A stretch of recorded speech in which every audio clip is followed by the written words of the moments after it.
Continuamos aquí en Hechos AM. Más de 80,000 jóvenes estaban aptos para obtener el documento único de identidad antes de las elecciones del año 2014. Por diversas razones, la mayoría de ellos no lo hicieron o no hicieron este trámite. Vamos a presentarles a nuestro invitado de esta mañana.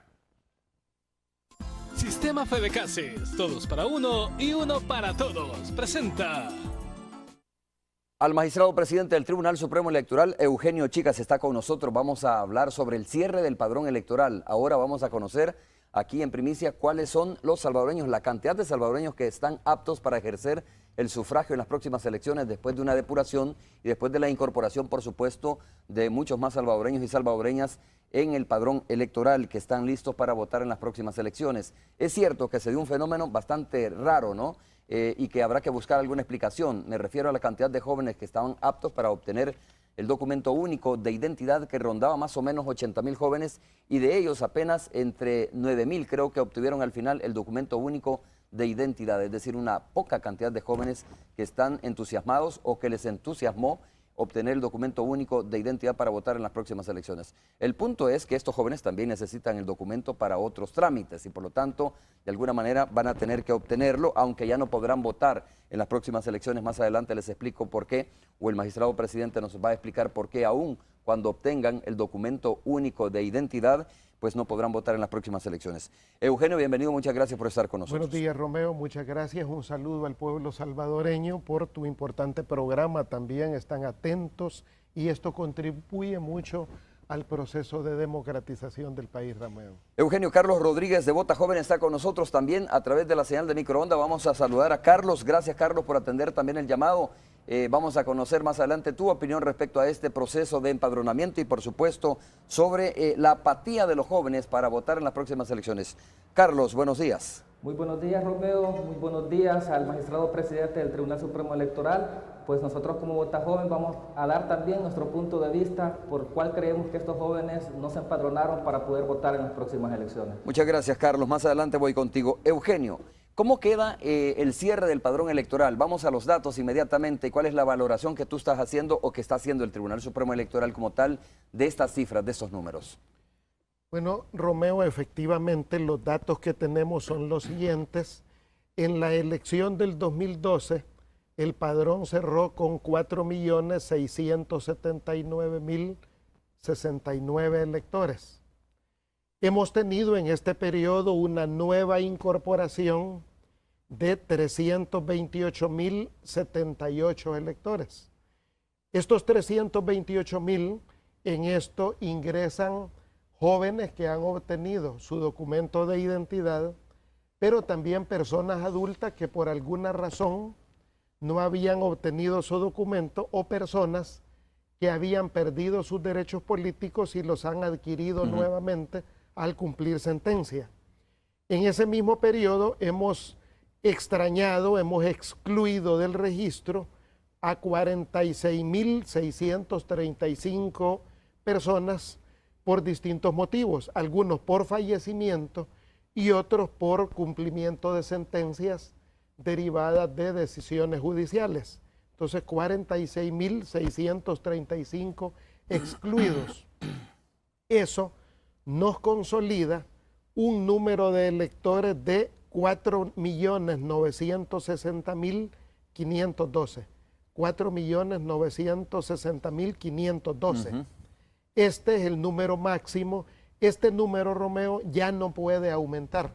Con el cierre que tuvimos este día 5 de agosto a las 12 de la noche, este número de personas ya no puede aumentar, pero sí puede ocurrir que disminuya.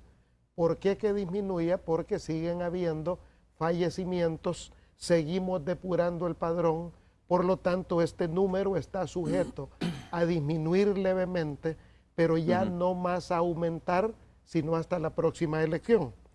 Luego, el último DUI emitido, el último número de DUI emitido, ha sido de 5.219.934. Ese es el número máximo. ¿Qué significa esto, Romeo y pueblo salvadoreño? Que ningún número de DUI por encima de este número puede llegar a una junta receptora de votos. Y si llega, no puede votar. Porque en esto lo que va a ocurrir es que van a haber a partir del día de ayer y hoy personas que han seguido tramitando su DUI por primera vez y obtienen un número superior a este. Pero como ya hay cierre de padrón, ya no pueden votar. Y la Asamblea no prolongó esto, ¿verdad? Porque eso existía la posibilidad. Se prolongó, sí. no se prolongó. O sea que en definitiva el último número será 5.209.934 en número y los electores 9.960.512. Mira qué interesante, porque si resulta que llega a una junta receptora de votos un número arriba de 5.219.934, es decir, que llegaría el 935, ahí podría venir una persona y dice, mire, no me dejan votar. Es decir, y puede decir, están haciendo fraude porque yo tengo mi documento único de identidad y lo puede mostrar ante las cámaras y decir, no me han dejado votar y tengo el documento. Pero puede ser este DUI que está arriba de esa cantidad que tú dices. Por eso en todas las juntas receptoras, nosotros administrativamente ponemos este número. En todas las juntas receptoras vas a observar un cartelito que dice último número de DUI apto para votar y se señala este número. 5.219.934. Es correcto, porque eso sí permite ante cualquier opinión pública, prensa, etcétera, que la JRB diga, mire, ahí está el número puesto y después de ese número nadie puede votar. ¿Por qué? Porque va a ocurrir que de estos jóvenes que no han tramitado su documento, muchos lo hagan todavía en este periodo que hace falta, cumplan la mayoría de edad y lo saquen, pero como no reservaron su espacio en el padrón, no podrán tener la oportunidad de votar. O sea, eso se nos da, pero por eso en las aproximadamente 11.000 juntas receptoras de voto, nosotros tomamos la precaución de colocar públicamente el cartelito que dice último número de DUI emitido, porque eso evita esa presunción de que miren, no me dejan votar, o porque ocurre lo siguiente. Es usual que los partidos políticos a estas personas, a estos jóvenes que tienen un número de DUI superior, lo pongan en mesa, en una JRB, y eso puede ocurrir. Lo que no puede ocurrir es que voten. O sea, un joven que está arriba de este número puede estar en una mesa. Puede integrar una junta receptora. Lo que no puede es votar. O sea, no puede votar. Y también puede venir la denuncia de él, ¿no? Y puede venir la denuncia. Aún sabiendo de que no puede votar, pero puede hacerlo. Así es. Y puede ocurrir de que si la junta receptora no abre bien los ojos, vote. Pero por eso nosotros hemos tomado la precaución de colocar el rotulito que dice, este es el máximo número en el que se puede votar. A ver, para volver al tema de los números, Eugenio, desde el último evento electoral al que vamos a desarrollar el próximo mes de febrero, año 2014, ¿hay entonces 328.078 nuevos votantes o no? Sí. Del último evento electoral al próximo. Al próximo hay 328.078 votantes. Ese universo es de muchos jóvenes que ya cumplieron la mayoría de edad o tuvieron su documento, aunque hay aproximadamente unos 200.000 jóvenes que habiendo cumplido la mayoría de edad con antelación, por alguna razón no tramitan su documento. A esto yo le llamo jóvenes viejos que nacieron en los años 94, 95, 96. ¿Y no sacaron el documento? No sacaron el DUI y puede ser por varias razones, Romeo. Una, porque hayan migrado. Hay muchos de ellos que jóvenes, antes de haber cumplido los 18 años, migraron, no solo a Estados Unidos, a Honduras, a Guatemala, etcétera. Otros, porque también hayan fallecido producto de la ola de violencia que ha vivido el país en los últimos años. Y otros, porque sencillamente están involucrados en las pandillas y probablemente no tienen interés de acercarse y tramitar un documento. Y hay un universo... O no tenían interés y ahora lo han hecho. Ahí voy también. Hay un universo de gente que no tiene interés de sacar el DUI, porque hay que decir que en nuestro país no hay normativa que te obligue a hacerlo. Incluso una persona puede transitar en la calle, en la vía pública, aunque sea mayor de edad, aunque sea bastante mayor de edad, y el hecho de que no tenga un documento de identidad no constituye delito. O sea, por eso a nadie se lo van a llevar preso. Por lo tanto, hay muchos casos de jóvenes que no sienten la obligatoriedad de tramitar un documento de identidad, pues porque sencillamente no hay una conminación de ley para que lo hagan. O sea, claro, es una obligación, es un derecho, pero no está sancionado como tal. Entonces, por lo tanto, se dan casos de jóvenes pues que todavía no se acercan. Incluso decirte que hemos observado en el caso de las universidades, hay mucho estudiante universitario que teniendo la edad no tiene DUI. ¿Por qué? Porque no es requisito el DUI para estudiar en la universidad. Porque actualmente, desde que el bachillerato se acortó en el general a 2 años, gran parte, la mayoría de los jóvenes entran a la universidad con 17 años. Por lo tanto, entran con partida de nacimiento. Tienen que los padres todavía hacer algunos gestionan trámites. Su carnet universitario y se la pasan varios años con el carnet universitario y no sienten la obligatoriedad del DUI. Yo creo que en el país, y esto es de las respuestas que debemos de demostrar, investigar y buscar, en nuestro país no hay suficiente cultura de identidad y cultura de identificación. De hecho, decirte, el documento único de identidad es un documento joven. Por ejemplo, el DUI se emitió por primera vez en el año 2001, hace 12 años, pero se usó por primera vez en un evento electoral en la elección del 2004, o sea, hace 9 años. O sea, generacionalmente es un documento joven. Entonces, me parece que en el país todavía debemos de hacer esfuerzos por cultivar ese espíritu de identidad e identificación. Luego podemos ampliar un tema que es interesante. El RNPN está trabajando en el proyecto, y eso sería bueno de que sea el propio presidente del RNPN, si tú lo invitas, que te exponga los proyectos, porque ahí está el DINA, que es un documento de identificación para adolescentes y menores. Entonces, esa es una experiencia muy exitosa de Panamá, de Costa Rica. Ese es un documento que se proyecta para las criaturas de 6 años en adelante. Es útil porque permite generar cultura de identidad e identificación y permite identificar desde temprana edad el universo futuro de electores, porque hay un problema bien grave. Es un registro importante, sí. Sí, hay un problema bien grave. Nosotros sabemos que en los años 94, 95 y 96 nacieron 315,000 jóvenes, hombres y mujeres. Lo que no sabemos es de esos 315,000 exactamente quiénes se murieron, quiénes migraron. Tampoco sabemos si quienes nacieron en un cantón, la partida dice que nacieron en el cantón, pero vaya usted a saber, Romeo, desde entonces que nacieron a hoy, ¿dónde están? O sea, porque la gente migra. Por lo tanto, identificarlos no es tarea fácil. Por lo tanto, el documento de menores será una muy buena perspectiva para abonar en ese aspecto cultural de identidad e identificación. Eugenio, el nuevo universo o el nuevo, digamos, mercado donde los partidos políticos tienen que pescar es más o menos en este universo de 328,078, ¿no?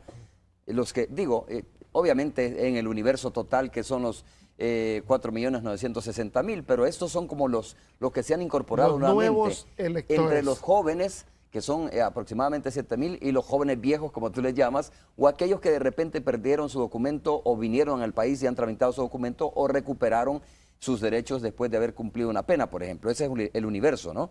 Estamos hablando de 328,078. De esos 7,000 o 9,000, mejor dicho, son nuevos jóvenes que se incorporaron.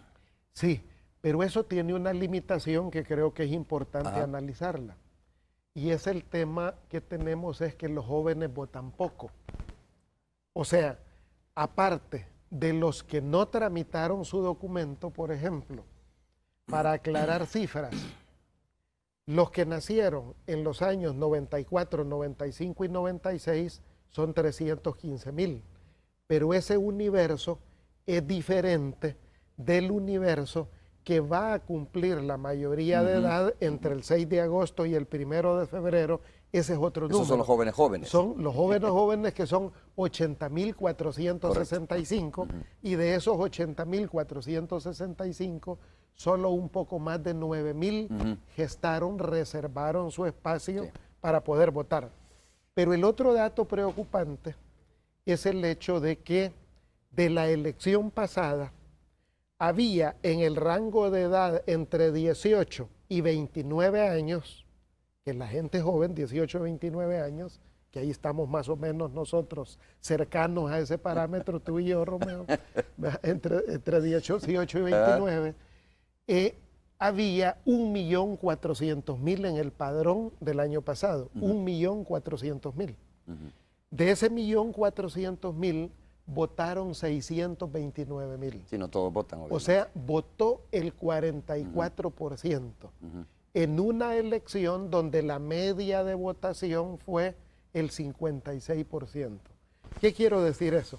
Que también la esperanza de los partidos de que en estos nuevos electores esté el nicho que marque la diferencia, como expectativa está bien, ¿verdad? Como esperanza está bien, como realidad política hay que pensárselo bastante, porque la historia que tenemos es que los jóvenes votan poco. ¿Es un problema de los jóvenes? No, no es un problema de los jóvenes, y en eso te quiero decir que yo admiro la labor de jóvenes que están en Censura Cero, Vota Joven, jóvenes en participación política, que han sido muy activos en levantar banderas que no han venido levantando los propios partidos políticos. ¿Por qué no saludamos a Carlos Rodríguez? Sí. Eugenio precisamente está a través de nuestra señal de microonda para preguntarle cómo está viendo estos números él y cómo está viendo sobre todo la expectativa de los jóvenes de cara a las próximas elecciones. ¿Qué tanto entusiasmo desde el punto de vista de ustedes, Carlos, está despertando este evento electoral para los jóvenes?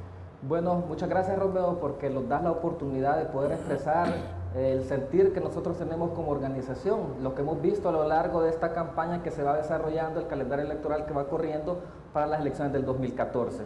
Nosotros como organización hemos desarrollado una labor en diferentes centros de estudio en los cuales hemos podido ver que realmente hay una apatía, pero también hay un interés de parte de los jóvenes. Un interés de parte de los jóvenes que van a votar por primera vez en el 2014. Esos jóvenes sí tienen mucho interés, pero no fueron informados oportunamente. Ya tú ves la campaña que el tribunal inició, la inició hace un mes aproximadamente, cuando tenía que haberla iniciado el 4 de febrero de este año. Eso fue por tema de presupuesto, ¿no? Tengo entendido. Sí. Hay diferentes problemáticas que se dieron para esto, el tema del presupuesto, el tema del consenso dentro del mismo órgano colegiado, porque hay que decirlo, no es únicamente el presidente del Tribunal Supremo Electoral el encargado o el responsable directo, es un ente colegiado en el cual están todos los partidos políticos representados y el cual pues al final hubo un entrampamiento para el presupuesto y eso dificultó que la campaña comenzara el 4 de febrero. Carlos, perdona, interesante lo que tú estás diciendo, es decir que muchos jóvenes sí tienen interés de participar en las próximas elecciones, pero no supieron o no tuvieron a tiempo la información. ¿Es correcto? Lo que pasa es que el sector joven de alguna manera nosotros como organización lo dividimos en dos partes. Los jóvenes que van a votar por primera vez siempre se mostraron receptivos y tú lo puedes ver en algún familiar que los jóvenes que van a votar por primera vez están animados a participar, están animados a votar. Hay una apatía y eso es comprobable y el mismo magistrado lo ha dicho con los datos, con los números que ha mostrado de los jóvenes que han votado en elecciones anteriores, que es bastante bajo. Ahí está demostrado que sí hay una apatía, los que ya votaron por segunda vez van a votar, los que ya votaron anteriormente, los que ya tienen mayoría de edad, 18 años, pero que son jóvenes, esos jóvenes por los mismos partidos políticos ellos se ven desencantados, no se ven animados a participar, no se ven animados a votar en las próximas elecciones. Es ahí el reto que nosotros tenemos como organizaciones de generar ese espacio de diálogo, de generar ese espacio de compromiso de los candidatos con los jóvenes que van a votar, con los jóvenes que pueden decidir al próximo presidente del país, incluso en primera vuelta. Esa es la importancia del voto. Carlos, muchas gracias. Luego regreso contigo, magistrado presidente, sobre lo que dice Carlos, ¿no? Que a lo mejor muchos jóvenes sí tienen interés o tienen interés, mejor dicho, pero que no recibieron a tiempo la información de cómo hacer el trámite o que ya podían obtener su documento único de identidad. Falta de, decía él, a lo mejor de orientación hacia los jóvenes. Efectivamente, Romeo, yo coincido con Carlos totalmente, o sea, yo creo que es un conjunto diverso de razones. Entre ellas, yo creo que como tribunal tenemos una importante responsabilidad. De hecho, decirte de que por primera vez el tribunal hemos desplegado una modalidad que aportó el 25% de estos empadronados. La modalidad fue que por primera vez pusimos buses, y en efecto la campaña ha durado apenas un mes, pusimos buses por primera vez de centros educativos a los duicentros. Eso nos aportó más del 25% de los que se empadronaron. Ayer evaluábamos que como tribunal esta campaña debemos de sostenerla en el futuro. O sea, que no basta solo instar mediáticamente a los jóvenes, sino que la experiencia que hoy hemos hecho es que hay que poner puentes a disposición, puentes materiales, como es el transporte, como son facilidades. Habilitamos, por ejemplo, ventanillas para esas excursiones de jóvenes para que se pudieran integrar. Yo creo que esa es una experiencia que pronto la vamos a estar potenciando, porque recordemos que en menos de un año tendremos una nueva elección, que es la legislativa y municipal. Además, yo quiero dar otro detalle que es muy importante y que puede motivar a los jóvenes, y es el hecho: la última elección presidencial se dirimió apenas por 69,000 votos. O sea, cuando revisamos por cuántos votos obtuvo el primero y el segundo lugar en la elección del 2009, la diferencia fueron apenas 69,000 votos. Por lo tanto, las y los jóvenes pueden decidir las próximas elecciones. Claro, en esto, además de las razones que comparto plenamente con Carlitos de Vota Joven, creo que también hay otras razones que esgrimir. Creo que es necesario que los partidos políticos reflexionen muy bien sus ofertas políticas, sus plataformas, sus métodos de trabajo con la juventud, y creo que también nosotros, las instituciones del gobierno del Estado, debemos de reflexionar nuestras modalidades. Yo me siento satisfecho también con el trabajo de estos jóvenes que se han organizado, que son una esperanza. Yo creo que debemos de buscar mecanismos desde el Estado para fortalecer el trabajo de Vota Joven, de Censura Cero, de jóvenes en participación política, ya que ellos pueden seguir aportando porque son interlocutores válidos que tienen mayor sensibilidad para identificarse y conocer los puntos de vista, las reflexiones de estos jóvenes que necesitamos integrar. Bueno, muy bien. Eugenio, vamos a hacer la primera pausa comercial. Cuando regresemos escuchamos nuevamente a Carlos Rodríguez de Vota Joven.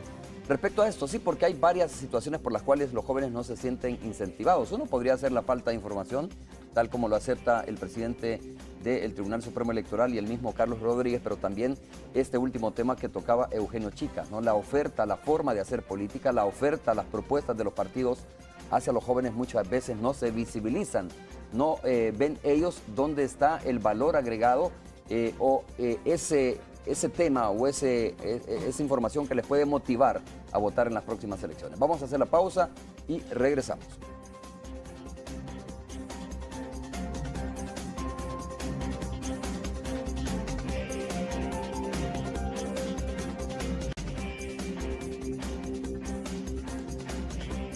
Vamos a escuchar nuevamente a Carlos Rodríguez sobre ese tema. Carlos, ya para ir finalizando contigo la intervención de esta mañana, pero quiero escuchar, bueno, los argumentos que se están esgrimiendo acá es uno, falta de información, otro es poco interés de los jóvenes en la participación política electoral, no le ven sustancia realmente a participar en un evento electoral, también desencantados por lo que han hecho o las propuestas de algunos partidos políticos que al final no se traducen en beneficio para los jóvenes, el poco planteamiento, poco contenido, por ejemplo, de los candidatos a la presidencia de la República, unos más que otros, o que otros, digo, en las plataformas, ¿no?, que incluyan a los jóvenes, que hayan temas específicos para los jóvenes. Te escucho.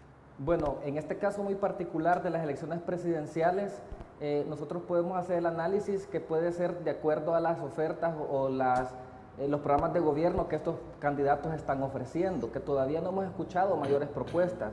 Yo creo que la juventud está esperando respuestas en el caso del empleo. Hay mucho desempleo y sobre todo los jóvenes son los afectados. En el caso de la inseguridad que se vive en el país, los jóvenes son los mayores afectados. La confrontación política que el país tiene en materia de seguridad, en materia de diferentes temáticas que a los jóvenes les afectan, eso también afecta de alguna manera para que el joven pueda comprometerse y pueda ir a votar en las próximas elecciones. Yo considero que la polarización de alguna manera entre todos los partidos políticos es lo que puede estar dañando y puede estar motivando a que los jóvenes se desinteresen en la política, no únicamente en ir a votar, sino que en participar en política.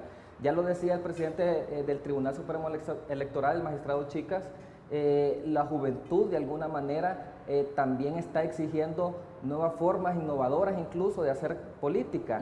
No pueden continuar con los mismos modelos viejos, fracasados de alguna manera. O de acusaciones mutuas, por ejemplo, ¿no? ¿Cómo dice? O de polarización, por ejemplo. O de polarización, correcto. La misma polarización es lo que ha permitido que se escuche más el pleito y no la propuesta.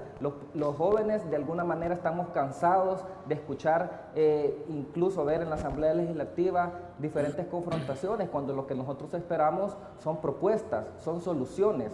Y no solamente nosotros exigimos, sino que también estamos proponiendo. Últimamente, Romeo, tú puedes darte cuenta que hay muchos jóvenes que han creado sus organizaciones, están saliendo a la luz, están demandando y están proponiendo diferentes soluciones. Y eso creo que es bueno y es positivo, tal como lo decía el magistrado presidente. Carlos, ¿hace falta también formación política? Hablábamos un poco con el magistrado presidente en la pausa comercial que a los jóvenes les hace falta también formación política. Es decir, te pongo un ejemplo muy sencillo. Un joven de 19 años, 18 años o de 20 años probablemente prefiera más ir a un concierto que ir, digo que obviamente tiene derecho de ir a un concierto, pero prefiere más ir a un concierto que ir a un debate político, por ejemplo, ¿no? Estás totalmente de acuerdo. Lo que necesita este país es de alguna manera hacer conciencia en esa juventud que está ahorita en el bachillerato, por ponerte un ejemplo. Nosotros estamos madurando como Vota Joven, realizar una propuesta a la Asamblea Legislativa en la cual se incluya dentro de la currícula educativa a esta juventud, prepararlo en valores cívicos, prepararlo en toda la parte política de gobierno, de Estado, cómo se compone el Estado, cómo funciona la política en nuestro país, porque de esa manera ellos van a despertar un interés y van a poder ver que pueden hacer cambios desde sus municipios, desde sus comunidades, porque también es fácil decir que hay maneras innovadoras de poder llegar a los jóvenes, pero no todos los jóvenes tienen acceso a esas tecnologías. Por ejemplo, podemos hablar de Twitter, que una campaña bastante fuerte en Twitter hubiera funcionado bastante bien en los sectores urbanos, pero eso no sucede en los sectores rurales. Todos rurales, correcto. Entonces, nosotros creemos que si es parte de una currícula estudiantil, si es parte de un plan estructurado, una política de Estado que se lleve a cabo esta capacitación, este tipo de enseñanza dentro de los centros de estudio, nosotros creemos que va a ser muy provechoso para que estos jóvenes se interesen en participar en política, no Carlos, únicamente ir a votar, sí, porque también nosotros como Vota Joven no estamos haciendo un llamado únicamente a votar masivamente y a votar por lo que sea, sino que tiene que ser un voto informado, un voto en el cual la gente sienta representado su voto, sienta realmente que vale su respuesta a este político, que vaya a refrendar un planteamiento que ellos mismos han hecho. Y por eso también nosotros, Romeo, aprovecho, hemos estado impulsando el voto por rostro para las presidenciales, porque creemos que es coherente. Si lo hicimos en el 2012 para las elecciones municipales, para las elecciones legislativas, lo podemos hacer para el 2014 para la presidencial. Bueno, también. déjame darle la palabra nuevamente al magistrado presidente que tiene algún dato importante que compartir con nosotros. Bueno, en primer lugar decir, tenemos el dato de, y esto creo que también es estimulante, el último joven que obtuvo su documento, y esto también pone de relieve cómo la institucionalidad del Estado funcionó, aunque hay que motivar más trabajo. Este joven, por ejemplo, que nació en octubre del año 95, Mario Fernando Alvarado Lazo, gestionó su documento el día 5 de agosto. Hace como 4 días más o menos. El último día, a las 11 de la noche con 46 minutos y 19 segundos. O sea, a escaso 13 minutos de del cierre. Esta es la fotografía del joven. Él fue el último en galerías. Él gestionó su empadronamiento en galerías. Entonces, si este joven llegó a las 11 de la noche con 46 minutos a un duicentro, primero tuvimos abiertos los duicentros hasta las 12 de la noche de ese día, vacíos totalmente. En esto debo de reconocer, por ejemplo, creo que este periodo nos ha dejado varios logros. Uno de los logros, por ejemplo, es el sólido trabajo que estas organizaciones de jóvenes están haciendo. Y es un esfuerzo autogestionario de esas propias organizaciones. Me refiero a Vota Joven, a Censura Cero, a Jóvenes en Participación Política y a otras agrupaciones de jóvenes más. Yo creo que este es un gran logro en la coyuntura que se hayan consolidado. Al menos nosotros como tribunal tenemos la voluntad, la disposición de seguir trabajando activamente y buscar maneras de consolidar, de promover estas organizaciones de jóvenes. A esto debo de sumar el excelente trabajo que ha hecho INJUVE, el Instituto Nacional de Juventud. Miguel Pereira, el director del Instituto Nacional de Juventud, también jugó un rol espectacular con la promoción en todos los centros educativos. Entonces yo creo que hemos generado 3 nuevas herramientas que para la siguiente campaña inmediata posterior a la que vamos a entrar, debemos de trabajar incluso para promover el voto joven. Creo que en ese sentido, estas organizaciones de jóvenes, INJUVE y el método de trabajo por centros educativos son 3 herramientas que nos quedan para este futuro. El reto es incorporar a estos 71,000 y algo de jóvenes que no obtuvieron el documento para las próximas elecciones. Carlos, termino contigo con lo siguiente, porque tratando de buscar las razones, los motivos por los cuales los jóvenes están un poco apáticos, ¿qué tanto pesa aquel concepto de que la política es sucia? Hay que aclarar que la política no es que sea sucia, ¿no? Sino más bien que hay algunos políticos obviamente que actúan desprestigiando la política como tal. Pero ¿qué tanto pesa en los jóvenes ese concepto de que la política es sucia y por lo tanto no me meto, ni quiero decidir, ni quiero elegir? Sí, bueno, ya tú lo decías, yo creo que es un concepto bastante sonado, que muchos jóvenes no se meten incluso porque sus padres les dicen, ¿para qué te vas a meter a la política si la política es sucia? ¿O para qué vas a ir a votar? ¿Para qué vas a ir a votar? Correcto, porque muchas veces también ellos están desmotivados, desmotivan al joven. Yo lo que le quiero decir al joven, que nadie, nada más va a estar expuesto a que el gobierno que esté en turno, en este caso, va a hacer las cosas que ellos quieran si nosotros no cambiamos la forma de pensar o la forma de podernos meter a la política. Siempre te van a decir muchas cosas, pero lo importante es que tú sepas cómo sos como persona, qué es lo que tú quieres cambiar al país, de qué manera tú ves toda la problemática y cuáles son las soluciones que pueden aportar. Yo el llamado es ese. No únicamente que ya fueron a solicitar el DUI, sino que vayan a votar también, porque de esa manera, yendo a votar, es como nosotros vamos consolidando la democracia en el país y hay mayor participación, y de esa manera también no van a tener los políticos excusa para decir los jóvenes no están queriendo participar, los jóvenes los vamos a esperar más adelante para que tal vez participen, sino que vean que los jóvenes estamos ya presentes para decir aquí estamos y vamos a participar y vamos a influir en todas las decisiones que ustedes tomen. Carlos Rodríguez de Vota Joven, muchas gracias por haber estado con nosotros, un gusto haberte tenido a través de la señal de microondas. Hay que decir también que es importante esto, ¿no? Es decir, que el voto sirve para reafirmar las políticas que está desarrollando el gobierno en turno, para decir está bien, queremos continuar, o para decir queremos cambiar algunas cosas, por ejemplo, ¿verdad? Así es. Así que por eso sirve. Muchas gracias, Carlos. Muchas gracias a ustedes. Bueno, nos quedamos aquí en el estudio con Eugenio Chicas. Eugenio, otro tema que es importante es, y creo que tú tienes información también al respecto, el voto en el exterior. Hubo mucha expectativa realmente sobre la cantidad de salvadoreños y salvadoreñas que querían venir a votar en las próximas elecciones, y se siguió el proceso normal, ¿no? La formación de ley, existe ya una ley, se comenzó a abrir en los consulados los lugares o habilitar lugares para obtener el documento único, pero al final por decirlo de alguna manera, no sé si me permites el término, la montaña parió un ratón. Yo creo efectivamente, Romeo, de que se abre brecha al andar. Creo que el país ha dado un enorme salto de calidad asegurando el ejercicio de un derecho.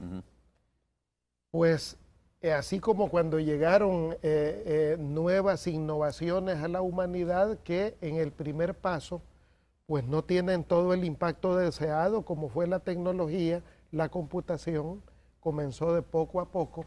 De la misma manera, el voto desde el exterior ha llegado para quedarse, o sea, esta es una reforma que ha asegurado para el futuro el ejercicio de todos los salvadoreños desde el exterior. Es cierto, hoy será muy modesto el número de salvadoreños que puedan participar. Hasta el día 5 de agosto a las 12 de la noche, un poco más de 10,000 salvadoreños se han empadronado para votar desde el exterior. Déjame decirte que ese número se podría triplicar si logramos este día. El tribunal debemos de decidir. Hoy en la mañana tenemos sesión de tribunal donde estamos evaluando estos números y hoy mismo en la mañana vamos a evaluar el enviar una propuesta de reforma a la Asamblea Legislativa que nos permita ampliar para el caso de los salvadoreños en el exterior, ampliar el empadronamiento hasta el día 22 de septiembre. Van a enviar esa propuesta de reforma a la ley. De reforma a la ley. Ajá. ¿Por qué razón? Porque lo que ocurre es que se nos han quedado fuera dos universos de salvadoreños que reuniendo requisitos de ley no tienen la oportunidad por el tiempo de empadronarse. Me refiero, por ejemplo, un universo es el de los salvadoreños que habiendo gestionado su documento de identidad todavía no lo han retirado, que son más de 10,000. O sea, lo gestionaron, no lo han retirado y por lo tanto en el momento en que lo retiren se pueden empadronar y son más de 10,000. Y tenemos otros más de 10,000 que ya tenían documento de identidad, tienen registrada una dirección desde el exterior y lo único que necesitamos es que tengan la oportunidad de empadronarse. Eso podría triplicar los 10,000 que hoy tenemos identificados y llevarlos a un poco más de 33,000. ¿De qué universo que se pretendía de alguna manera empadronar para las próximas elecciones o obtener, digamos, de alguna manera el DUI? El universo siempre ha sido limitado, porque recordemos que el universo se creó, en este caso, el Big Bang de nuestro fenómeno electoral, de la creación de nuestro fenómeno electoral, parte del 7 de diciembre. ¿Por qué? Porque fue el 7 de diciembre cuando se inició a entregar el DUI en el exterior. O sea, apenas llevamos 8 meses entregando DUI en el exterior. ¿Por qué solo llevamos 8 meses? Ah, bueno, porque dos partidos políticos, y esto ya lo he dicho en tu programa, Romeo, no bloquearon por más de 2 años no solo la extensión del DUI en el país, sino también en el exterior. Entonces, eso dificultó y por eso se retrasó tanto la emisión del DUI en el exterior. Por lo tanto, esta no es una responsabilidad del RNPN, que es quien extiende el documento de identidad, sino de quienes bloquearon por cerca de 2 años la emisión del DUI en el exterior. Por eso, porque eso nos hubiera permitido de manera más cómoda. Igual hubo quienes bloquearon la aprobación de la ley de voto desde el exterior, que por más de 1 año estuvo en manos de la Asamblea Legislativa desde que la envió el presidente de la República, y eso afectó también el que se pudiera votar desde el exterior. Pero bien, yo creo que sobre leche derramada poco se puede hacer, por eso creo que lo relevante en este caso es aseguraremos por primera vez el ejercicio de ese derecho. Serán pocos los que lo ejercerán, podemos aumentar ese universo con las acciones que vamos a tomar y yo creo que el país por primera vez tendrá de manera relevante la oportunidad de votar desde el exterior. Claro, que ese es el principal logro, es tener ya la ley, ¿verdad? Es Sí. decir, tener la ley y a cumplir este derecho de los salvadoreños y salvadoreñas. Y hacer el primer ejercicio. Exactamente. Definitivamente A futuro, hacer el pues primer... obviamente vendrán cosas más importantes y un universo más alto de participantes. Claro, y Pero, además... pero ¿sabes qué? De todas formas es importante preguntar porque existió la denuncia de que no habían las facilidades, de que no se estaba otorgando las facilidades en los consulados para entregar este documento único. Lo que pasa es, fíjate, lo que pasa es, efectivamente, lo que pasa es que ha sido muy poco tiempo para extender el DUI, apenas 8 meses, para una comunidad que es enorme en el exterior. Entonces, en esto, por ejemplo, también ha operado el hecho, déjame decirte que el gobierno central y el RNPN hicieron sus mejores esfuerzos. Prueba de ello es que en el pasado, en gestiones anteriores, en gobiernos anteriores, solo se emitía DUI en 3 consulados de Estados Unidos, únicamente. No en 3 consulados, en 3 oficinas en Estados Unidos, únicamente. Y no se extendía en Canadá, solo en 3 oficinas de Estados Unidos. En este periodo se está extendiendo en 16 lugares en Estados Unidos y en 4 lugares de Canadá. ¿Qué nos muestra esto? Se amplió las posibilidades. Lo que ocurre que el tiempo ha sido demasiado corto, demasiado breve, y en ese sentido pues no ha dado todas las oportunidades del caso. Creo que después de este ejercicio, después de esta elección también, debemos de pasar a revisar, bueno, no nosotros los diputados, la ley que se emitió, porque puede ser que la ley tenga muchas trabas y dificultades para asegurar el ejercicio de ese derecho. Porque, por ejemplo, te pongo casos concretos. La ley obliga de que una persona para votar desde el exterior, dice la ley, debe de tener un correo electrónico para el empadronamiento y confirmarle vía correo electrónico. ¿Qué nos dijo la vida? La vida lo que nos dijo es que quienes están tramitando documento en el exterior, solo el 30% refiere tener un correo electrónico. O sea, nuestra comunidad en el exterior no es de correo electrónico. O sea, solo un 30% lo tiene.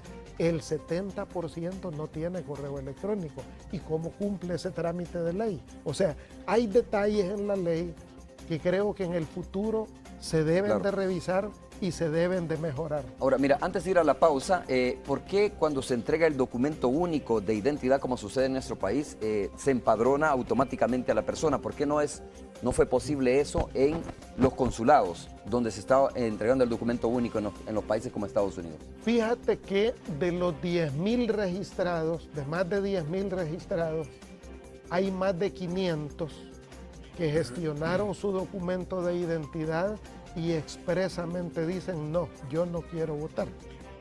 Más de 500. O sea... Por lo tanto, no se le empadrona. Eso es el 5%, no se le empadrona.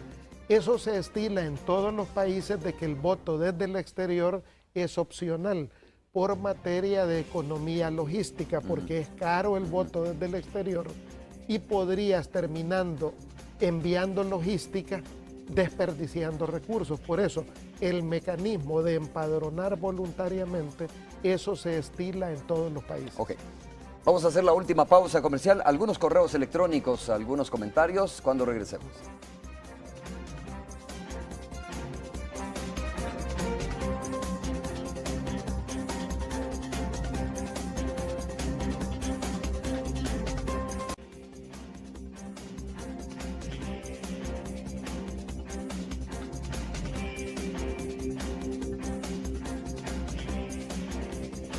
Eugenio Chicas, magistrado del Tribunal Supremo Electoral, magistrado presidente, está con nosotros. Bueno, y la pregunta como de cajón, como dicen de alguna manera algunos amigos televidentes, pero está planteada a través de las redes sociales. Dice, ¿por qué el Tribunal Supremo Electoral no ha sido capaz de parar la campaña adelantada y ahora la sucia del Partido Arena?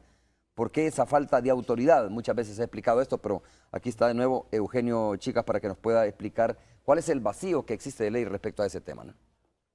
Este es un tema de voluntad política. Yo creo que no hay en los actores políticos La cadena se expresa de la siguiente manera.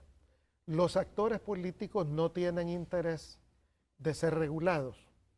Cuando en una campaña, por ejemplo, cualesquiera que sea en cualquier parte del mundo, un candidato, se da en todas partes, no voy a aplicar nombres ni nada, si un candidato se desploma, o sea, pierde simpatías en preferencias electorales, pues tiene la expectativa de recuperarlas. Si un candidato crece y puede crecer lentamente, pero va creciendo, tiene la expectativa de seguirlo haciendo. Si un candidato quiere ponerse a la altura de dos grandes competidores, pues no va a dejar de hacer todos los esfuerzos que pueda hacer por conquistar el espacio político.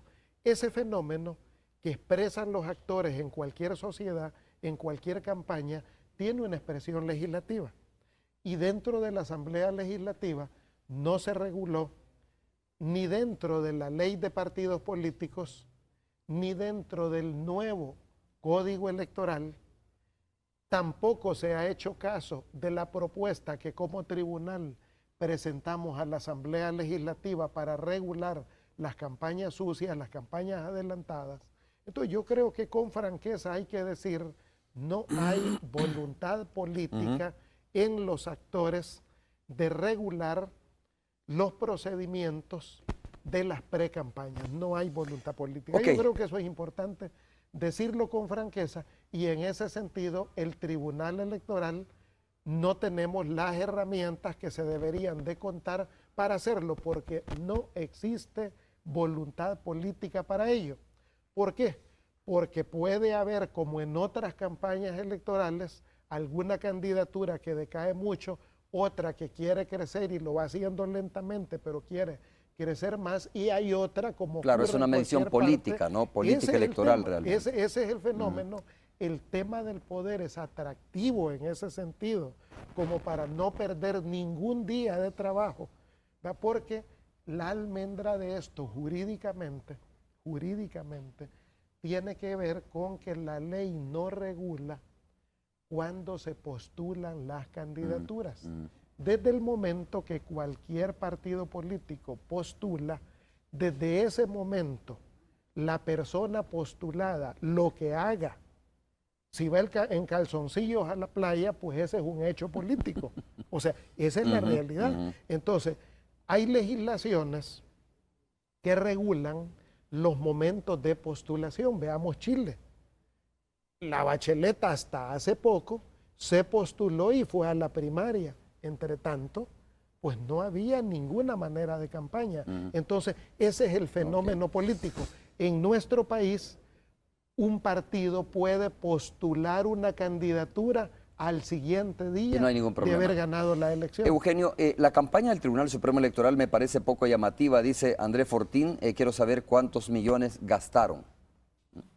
Ese es un tema. Hoy nosotros tenemos muy pocos recursos para campañas de promoción, por ejemplo, decirles, y ese es un tema que se nos señalaba por el joven, de jóvenes en participación política, de Vota Joven, por ejemplo, el hecho de que invertimos pocos recursos, efectivamente.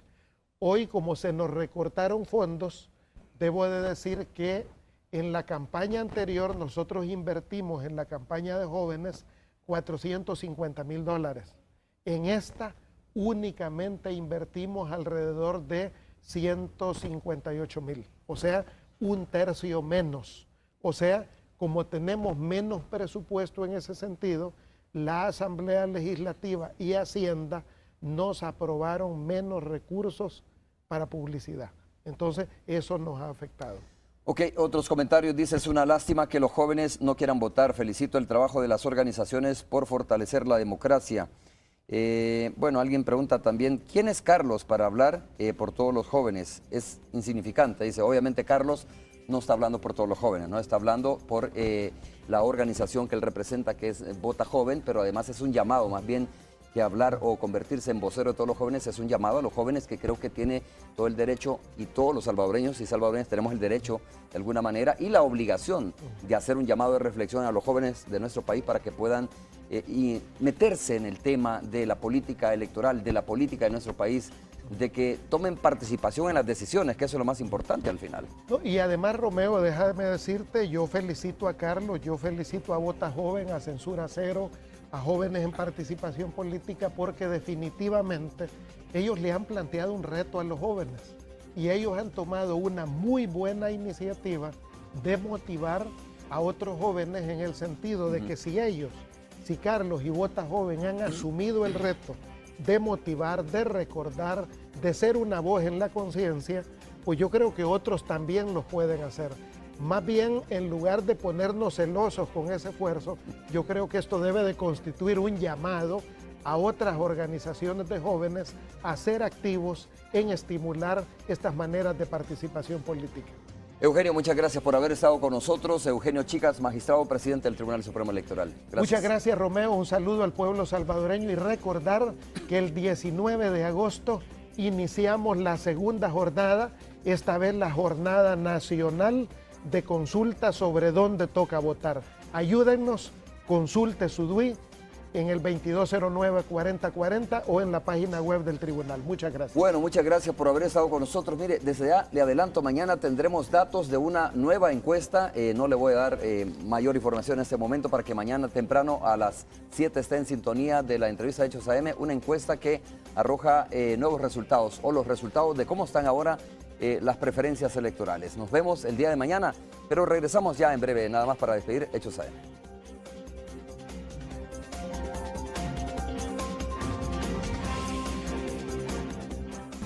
Sistema Fedecases, todos para uno y uno para todos.